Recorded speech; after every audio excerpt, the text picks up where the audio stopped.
Hello বন্ধুরা, আবারও আমি আরেকটি পাতুরি রেসিপি নিয়ে তোমাদের কাছে চলে এসেছি। এই পাতুরিটি একটি নিরামিষ পদ। এটি হলো পালং শাকের পাতুরি। খুব কম উপকরণ দিয়ে এই পাতুরি তৈরি করা যায়। চলো দেখে নিই কীভাবে এই পালং শাকের পাতুরির রেসিপি তৈরি করা যায়। এই পালং শাকের পাতুরি করতে আমাদের প্রয়োজনীয় উপকরণ হলো আগের থেকে ভাপিয়ে রাখা পালং শাক, শস্য পোস্ত পেস্ট, নারকেল কুড়োনো, নুন, লঙ্কা বাটা এবং কচি কলা পাতা।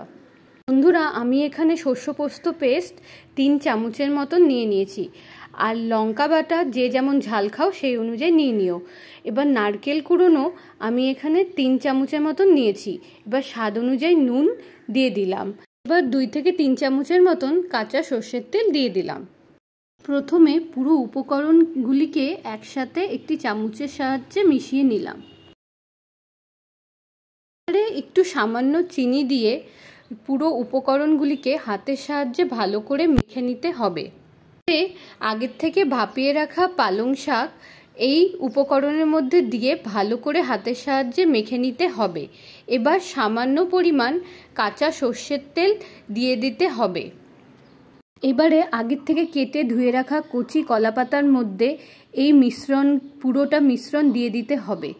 দিয়ে ভালো করে হাতের সাহায্যে চেপে ওর মধ্যে একটি গোটা কাঁচা লঙ্কা দিয়ে চারিদিক দিয়ে ভালো করে এই কলা পাতাকে মুড়িয়ে নিতে হবে, যাতে কোনোভাবে ভেতর থেকে উপকরণগুলি বেরিয়ে না আসে। বন্ধুরা, আমি এখানে এই পাতুরিটি পুরোপুরি ভাপে তৈরি করেছি।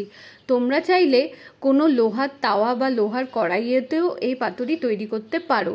কিভাবে লোহার কড়াই বা তাওয়াতে এই পাতুরি তৈরি করা যায় তার জন্য আমার চ্যানেলে আরও অনেক ধরনের পাতুরি রেসিপি আছে, সেগুলি তোমরা দেখতে পারো। সেগুলি দেখলে তোমরা আরও নতুন নতুন পাতুরি রেসিপিও পেয়ে যাবে। দেখলে তো বন্ধুরা, কত চটজলদি তৈরি হয়ে গেল এই নিরামিষ পালং শাকের পাতুরি রেসিপি।